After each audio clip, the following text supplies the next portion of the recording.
Hey guys, and welcome back to the channel. So, New Jeans, that new girl group that debuted by a sub-label of Big Hit and Hybe, is certainly getting more unwanted attention because of their doubling down on their defense of their lyrics and intention of that controversial song Cookie. Well, I just wanted to also give their point of view and give a response because mainly they're saying it's all about context. So I got a CD here and I also got a cookie. So let's see if, going over the lyrics of the song really does make sense in the context of music or a cookie.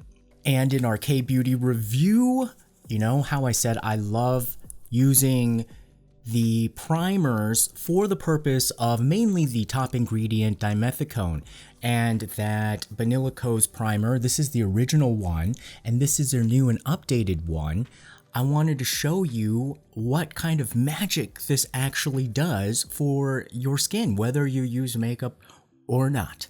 All that coming up, so stay tuned.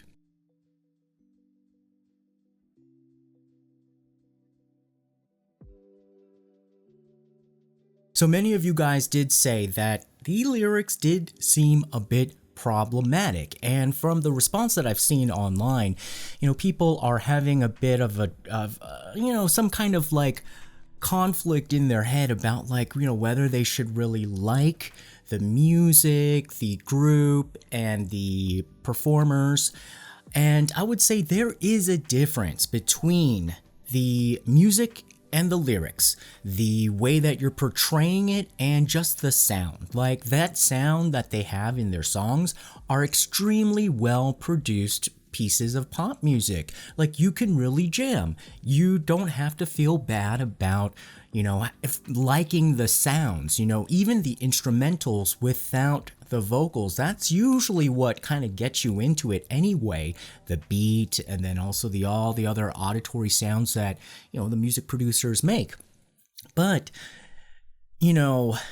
creating this environment where we just sort of look the other way can also be problematic. And I just wanted to go over, they've released a whole long statement, and some of you guys put in the comments in the other cookie video that their long statements seem very gaslighty. And one symptom of when you are being gaslit is, they call it word salad, is just like a lot of words that seem to conflict with each other. So just wanted to go over some points. They said that they wanted to make this album as an expression of the members' innocent elegance and their pure, effortless charm. So right away, you're already seeing that they are banking on this visual of purity, but that really then sort of really clashes with this kind of Lolita feeling that you get when, you see their images. And some other girl who was reacting was just like, why are there so many close-ups of their lips and things? Maybe they're, advertising the new lip tint. I don't know. They also said that this is a vision where the songs and videos are made to look to promote an innocent and honest message and paint a collective portrait of the group members, an emphasis on maintaining their natural vocals and choreography that emphasizes their natural chemistry and flow. Yeah, of course, that is their X factor of being a K-pop idol group. A lot of these groups have that in their repertoire. They said, and I'm only giving you excerpts of this because you can read the whole thing, online. We see now that our intention behind this song was interpreted differently from our expectations, and most importantly, we apologize for everyone who has felt uncomfortable and concerned as a result. Again, like an apology, non-apology, like, oh, I'm sorry that you feel that way. I'm sorry that you misunderstood what we were doing. Okay, they say that we misunderstood. Let's say we misunderstood. Let's go on. I said Cookie is consciously focused on the music. The song revolves around the paired idea of burning CDs and baking cookies. which share the same conceptual verb in Korean. So now they're also trying to make this point of like, oh, this was misunderstood because in Korean, it doesn't have that kind of context. It's like you nasty, like, you know, foreigners or international like fans who are like putting this weird connotation on it. But let me tell you, any Korean people looking at this, they're not going to be thinking about cookies, okay, like this kind of a cookie, and they're probably just like over the metaphor of a CD probably just went over their head too. They're looking at like when she's going like cookie, like where are the cookies, you know, except for cookie. So okay, let's continue with their point of view. That's why even though we produce New Jeans music and all the related content for everyone to enjoy, it ain't for free and can only be found at our place, Ador. So that looked a little bit like too defensive about that line, it ain't for free. Like, well, now I kind of feel like, yeah, the cookies ain't for free, okay? The music video opens with a cookie rolling in and ends with a CD rolling out. This unexpected change was meant to drive the message home further. Why was it unexpected though? We took the symbolism one step beyond that and brought it to life with a CD player bag to carry the album that specifically echoes the shape of a cookie. Okay, all right.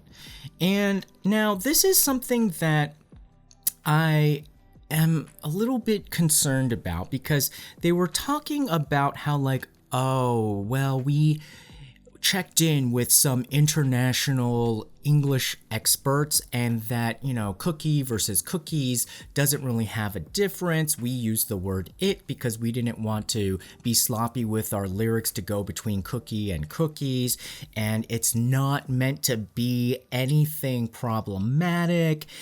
And, you know, we can't help it if other people take a weird context to it.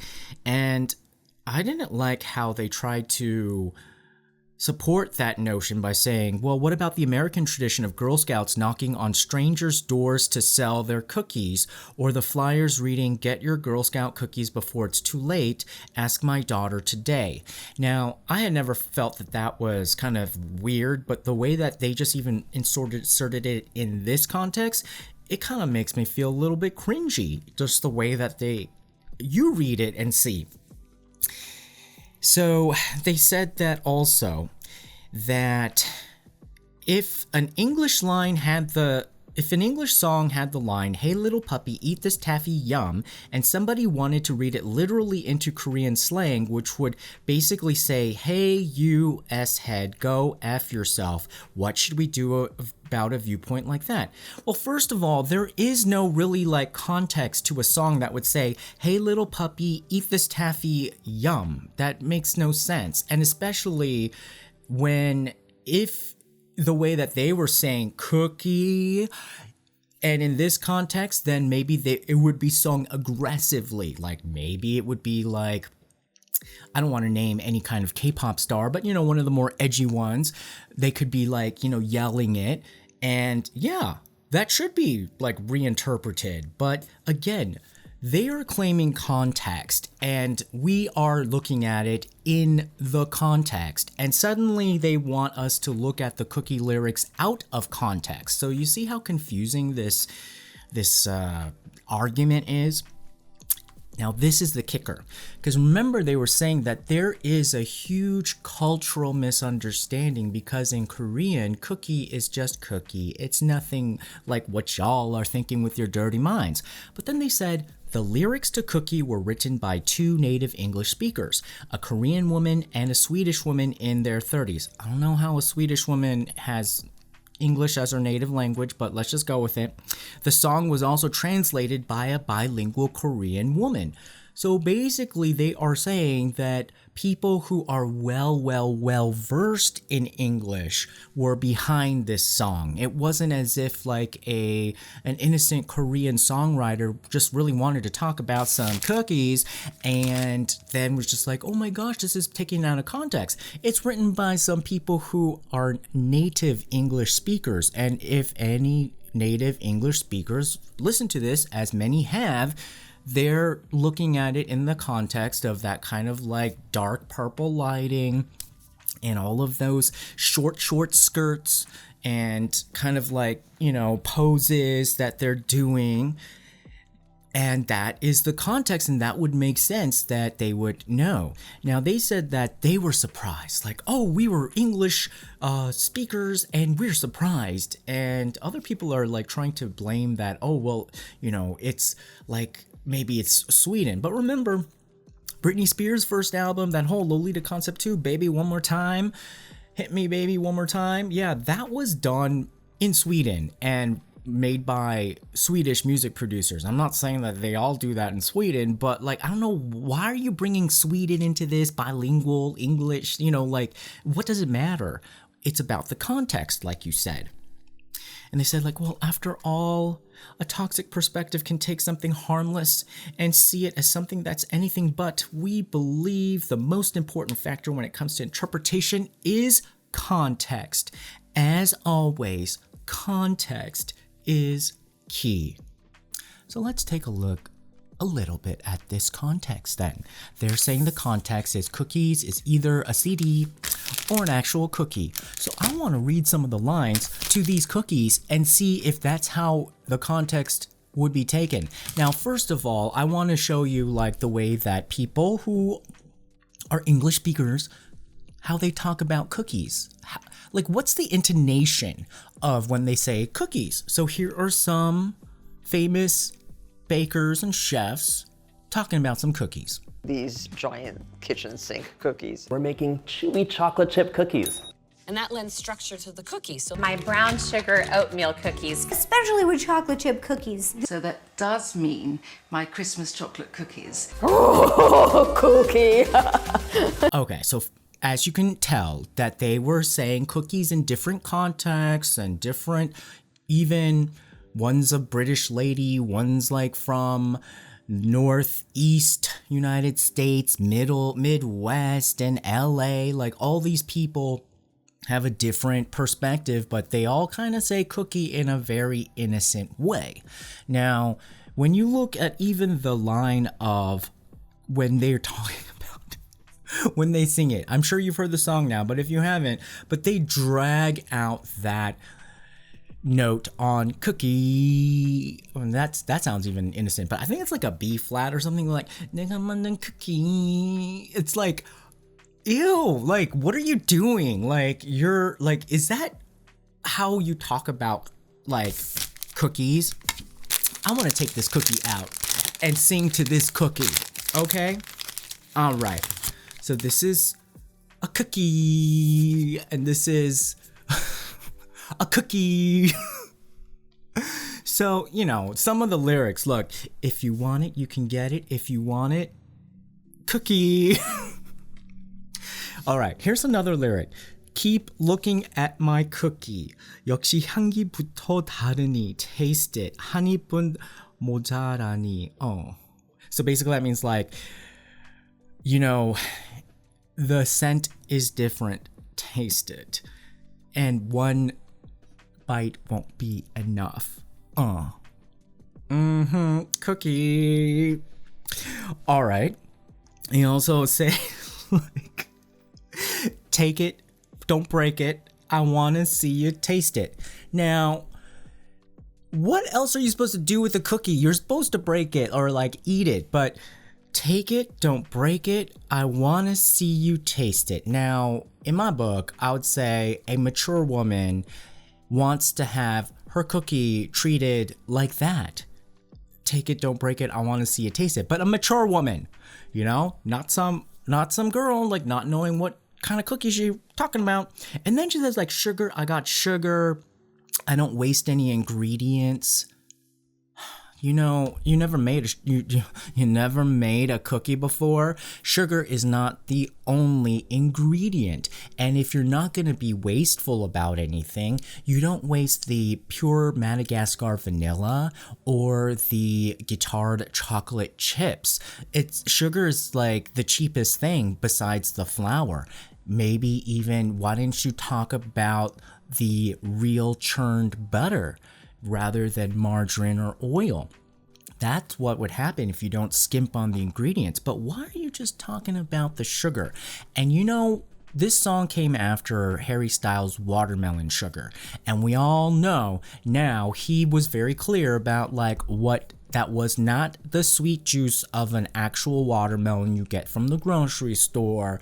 It's a different watermelon, and the sugar is a different type of syrup. Let's put it at that. Sugar, got sugar, bet you want some, yeah, oh. And of course, they keep saying, 내가 만든 cookie. Okay, now this is the thing, this is the lyric that I have the most problem with. 내가 만든 cookie, come and take a lookie. 우리 집에만 있지 놀러와. So that means like, I made this cookie, come and take a lookie. It's only at my house, so come play. Now, why are you gonna play with cookies? You just eat the cookies. Okay, fine. 놀러와 means yeah, just come and visit me. But why are you inviting people to your house when you look like you're too young to be inviting anybody? This looks like a after-school special gone bad for teenage pregnancies. And so when you're saying come and take a lookie, I don't know if you talk about a cookie by saying come and take a lookie. You know what I mean? I mean, it's like, come and try some or have some, or I baked a dozen, do you want some cookies? You don't say like, I made a cookie, come and take a lookie. I don't know about that. So, essentially, like, is that how you sing about a cookie or music? Whew. Okay, K-Beauty review. You know how I said, like, please do not buy expensive night creams that have dimethicone at near the top of the ingredient list, because that is just going to be a waste of money. Dimethicone is just meant to feel silky and luxurious, but it's essentially like a derivative of silicone or plastic. You should not be paying a lot of money for that. You should be buying it in a more pure form. Now, this is a primer, and why? Because a primer you want to put on after like your BB cream and sun cream and before makeup, because it gives you a flat surface, like an even surface for color to be applied, and it just makes everything sparkle. If you don't wear makeup, even if you put it on last, it's sort of like when you wax your car or you wash your car and then you put on the last wax. It's super cool because it kind of gives you a sheen. Now, this was the older version in matte, and as you can see, like, it's very like the dimethicone, it's very clear, and so it's almost like rubbing like a layer of well integrated like plastic wrap or something, or like I said, like a car wax on your skin. Now, this is the newer version, and it also comes in the matte and the classic, but I just bought the hydrating because it was on sale. And the hydrating one looks a little bit more like, actually like a lotion, but it does end up being more like exactly what it's supposed to do, a primer. And I would say if you want to have more hydration, because before, I think when it was the older line, there wasn't that much of a difference, but now it seems as if there is a big difference. This feels more like a lotion, so if you want extra hydration and a primer, I think this is the way to go. I think I also want to give a shot to the regular one, and I think it's gone on sale again, so I might try that out and let you know how that works out. But this kind of primer stuff will make like a huge difference in the way that your makeup applies, because it's just smoother and more consistent. And it does add that layer that gets you that Korean glass skin, if that's what you're interested in. So anyhow, do you guys use primers, and what are some of your favorite ones? These are definitely not the only ones on the market. A lot of those expensive makeup brands also sell tons of primer, but I feel like this is just the better deal, and it's K-Beauty, and also it does come from a line that I would say was makeup first, but they just do so well with their skincare products that I see them as also like a skincare company, but I could see how they were more makeup first. And what do you think about the defense that they sent out about the cookie lyrics? I think it actually rang a little bit gaslighty, like a lot of you said, and that they were overly defensive and they weren't really apologetic at all because they don't feel like they have anything to apologize for. And like I said, you can still like the girls in the group. You can still cheer them on. You can still support them. You can still listen to their music, but why? It's your freedom of speech. If you have an opinion about like this rubs me the wrong way, then you should let people know because, well, you're only doing the record label a favor because you're giving them feedback. You know, like the real Korean way of doing this. If you don't like something, you don't say a thing, you just turn your back, and people who are running companies and stuff, suddenly they're like, what happened? Like, nobody said anything that, you know, they didn't like. You know, a lot of times there are some very vocal Korean consumers, definitely, but then at the same time, there's a lot of people who just like march with their feet and just turn the other direction. So instead of being so defensive, I think that the record label should take this as great free feedback, and it is just only going to make their operations stronger. Although on the other hand, it all depends on whether the directives and the kind of company culture actually supports it, and we will see, not from their words, but from their actions. All right, guys, well, put your comments below, and remember to like, share, and subscribe, and we'll see you again next time. Bye-bye.